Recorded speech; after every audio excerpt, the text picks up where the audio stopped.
Bonjour à tous et bienvenue dans cette vidéo. Aujourd'hui, nous sommes là pour essayer de comprendre ce qui s'est passé dans la nuit de vendredi soir à un A50 Mainstay, encore un, vous allez me dire. Ce sont des avions de contrôle, de surveillance, de détection et de contrôle aérien russe et celui-ci a été abattu au-dessus du territoire russe. Des images circulent, nous voyons cet A50 qui envoie une multitude de flares, c'est leurre infrarouge destiné à tromper, à séduire, on parle de séduction, les têtes autodirectrices de missiles infrarouges. Un missile explose assez loin, un autre missile vient le taper et l'A50 et tout son équipage rare, équipage nombreux, équipage non équipé de sièges éjectables, va finir écrasé dans un village dans la région de Krasnyorda. Ce que je vous propose, c'est de revenir rapidement sur l'importance de ces aéronefs et surtout l'importance bien au-delà de la valeur en dollars de ce type d'aéronef sur le champ de bataille, surtout à un moment où les Ukrainiens montent en puissance à l'entraînement avec leur F-16. Ensuite, nous allons nous demander si c'est déjà arrivé à d'autres nations de perdre comme ça en l'espace de 2 mois 2 avions de surveillance. Et spoiler alerte, non, même si au Vietnam, les Américains ont eu des pertes, nous allons revenir dessus. Et ensuite, nous allons regarder un peu plus dans le détail ces images, la trajectoire de l'avion. Et je ne vous cache pas que personnellement, avec une formation autant, je n'aurais pas réagi comme l'a fait le pilote. Et ensuite essayer d'identifier différents scénarios possibles. À l'heure actuelle, le brouillard de guerre est présent. Ne pensez pas avoir toute la vérité sur cet événement avant des années, mais cela ne nous empêche pas d'imaginer certains scénarios, surtout vu la récurrence des événements. Allez, jingle.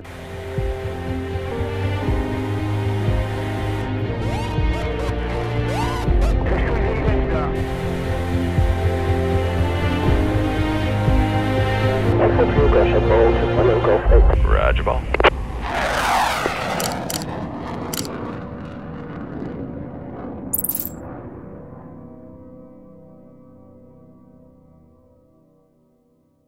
Et juste avant d'attaquer, je vous rappelle que nous avons publié il y a un an, Au-delà de l'Ukraine, un livre qui a pour état final recherché de vous permettre d'acquérir la culture militaire, la culture technique pour comprendre ce qui se passe dans la 3e dimension en Ukraine et en quoi cela peut ou doit affecter notre défense nationale. Ce que je vous propose, c'est des vacances. Pendant une semaine, toutes les commandes que vous faites sur le site débrief.org. Pour le livre Au-delà de l'Ukraine, on vous rajoute la petite flamme débrief. Et ouais, c'est la fête, on est de bonne humeur. Allez, bonne lecture. Donc le premier point, comme je vous l'ai dit, à l'heure actuelle, vous entendez parler de centaines de millions ou de milliards de dollars. D'un côté, aide à l'Ukraine, un A50, ça vaut 300 ou 500 millions de dollars. Ce n'est pas ça qui est le plus important pour les opérationnels et d'un point de vue technique, c'est le matériel.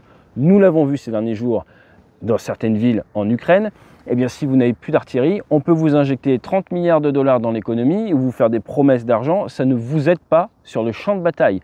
Ce qui est important pour faire la guerre, c'est le matériel. Ensuite, tout le reste a son impact, mais concrètement, le matériel. Et donc, quand on perd un A50, alors qu'il y en avait à la base qu'une dizaine en Russie, qu'ils en ont eu un abîmé par un drone en Biélorussie, un abattu il y a moins de 2 mois, et là, cette nouvelle perte, c'est bien plus que 330 ou 400 millions de dollars. C'est un pan de votre défense aérienne. Et en France, nous avons très peu d'AWACS, nous avons quelques OCAI également. C'est pour ça qu'il y a une culture autour de la HVU, High Value Unit, l'unité qui a une autre valeur et qui ne doit pas prendre de risques. Et si on regarde les Américains durant la guerre du Vietnam, j'aime bien faire la comparaison. Pourquoi? Parce qu'au Vietnam, il y avait beaucoup de systèmes solaires. Les Nord-Vietnamiens ont perdu 150 à 170 aéronefs sur 10 ans de conflit. Les Américains, plus de 10 000. J'ai bien dit, plus de 10 000. Et ils ont perdu 14 ERB-66 en l'espace de 7 ans. Ils ont perdu 2 EC-121 BAT-4. Ils ont perdu 3 E-1 Tracer, 2 Hawkeye et également des P-3 Orion. Mais si vous regardez tout ça, quasiment aucun de ces avions de détection aérienne n'a été perdu du fait de l'ennemi. Ce sont des accidents. Et là, avoir 2 A50 abattus en plein vol, nous sommes face à une première dans l'histoire de la guerre aérienne. Et je pèse mes mots. La première perte a eu lieu au-dessus de la mer. La deuxième perte a lieu plus loin, au-dessus de la Terre, à environ 260 km à vol d'oiseau, de la ligne de front. Cela veut donc dire que les Russes ont reculé leur A-50 suite à la première perte. Mais ce n'était pas suffisant, comme le prouvent ces images. Ce qu'il faut bien comprendre pour l'armée russe, c'est que la perte de ces systèmes qui permettent de gérer des dispositifs d'attaque ou des dispositifs de défense et faire décoller la chasse que quand il y a besoin, et donc faire de l'économie de moyens, ce type d'avion va être très important quand les F-16 arriveront, car c'est ce qui permettra de faire décoller des Sukhoi 35, des Sukhoi 27 pour aller face aux F-16 et limiter leur emprise ou leur possibilité d'atteindre le point de tir. C'est également ce qui permet de coordonner des assauts, et les Russes, depuis 2 ans, ont plutôt tendance à faire des assauts massifs avec une multitude de bombardiers. Il faut donc coordonner les moyens, s'assurer qu'il n'y a pas d'avion ennemi qui puisse faire de tour ou attaquer, ce qu'on appelle dans l'OTAN un leaker, une personne qui fuit, qui arrive à fuir et vous ne la voyez pas, qui vous attaque directement par derrière.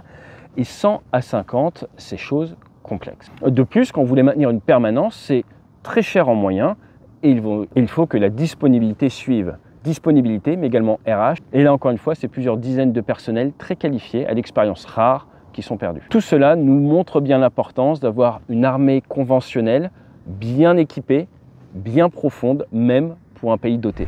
Alors, si on regarde ce qui a pu se passer, les Ukrainiens ont tout de suite annoncé être responsables du tir, ont publié des cartes très intéressantes avec le bon lieu de l'aéronef, avec sa trajectoire en forme un petit peu d'hippodrome, vraiment prévisible, ce qui veut donc dire, si vous avez vu la vidéo la dernière fois, eh bien que si vous tirez des missiles qui ont plutôt un guidage électromagnétique, vous en envoyez plusieurs dans le coin, il y a de grandes chances qu'ils détectent la 50 et qu'ils fassent but.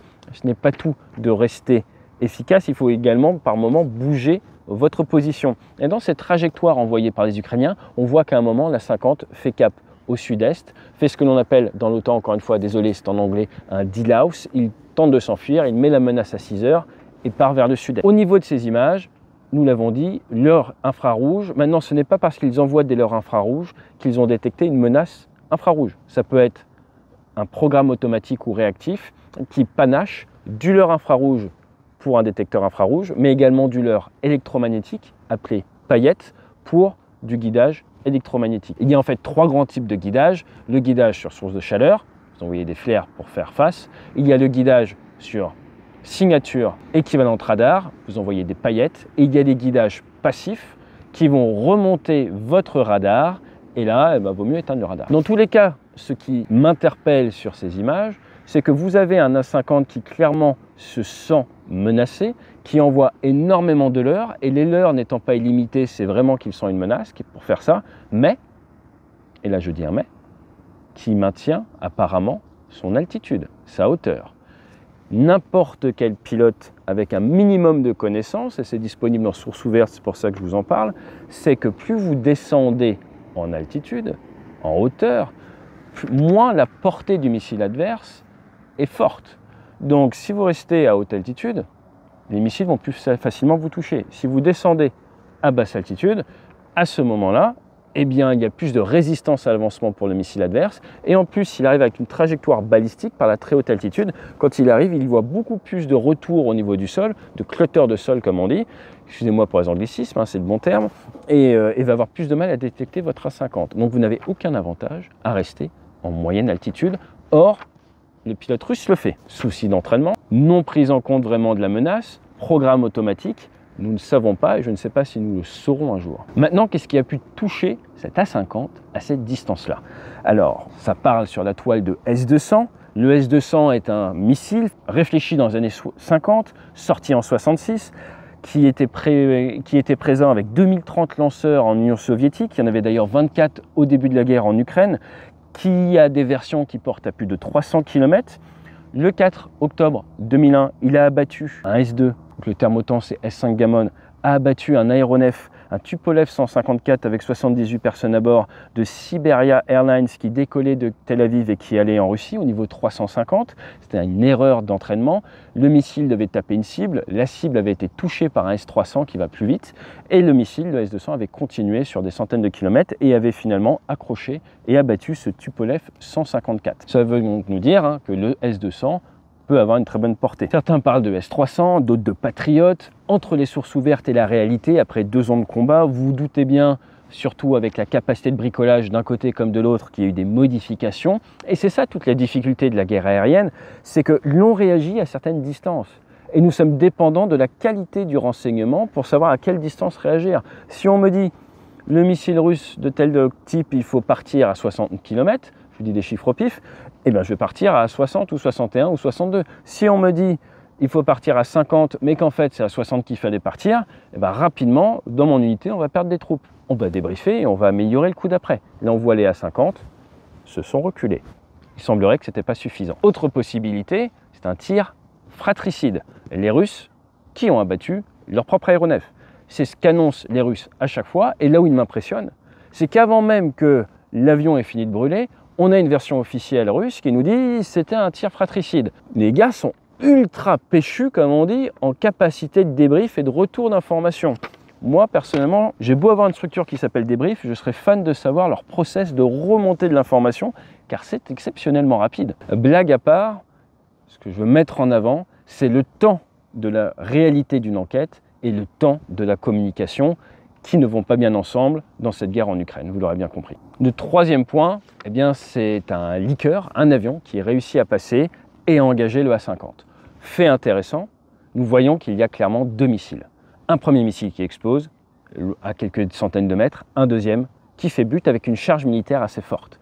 Cela montre que ça pourrait être un S-200, un S-300, un Patriot sans aucun souci, mais également un missile de type par exemple R-27. Nous savons que les avions de conception soviétique sont même faits pour être tirés avec un missile IR et un missile EM. Vous avez des commandes de tir pour faire des panachés IR, EM. Donc à l'heure actuelle, je ne peux pas vous dire ce qui a tiré, je ne sais pas si l'on le saura même un jour pour 100% de vérité. Les trois hypothèses sont sur la table, mais ce que je voulais vraiment appuyer, c'est qu'à l'heure actuelle, la perte de ces A50 est en train de mettre en place un écosystème favorable au déploiement des F-16. Et au-delà de l'Ukraine, il y a plus d'un an, je vous disais que mon analyse personnelle est que l'Occident attend pour livrer ces aéronefs très très chers et game changer pour qu'ils puissent justifier leur prix catalogue et qu'on ne les enverra pas tant que toutes les conditions ne seront pas réunies pour qu'ils puissent exceller ou montrer leur supériorité.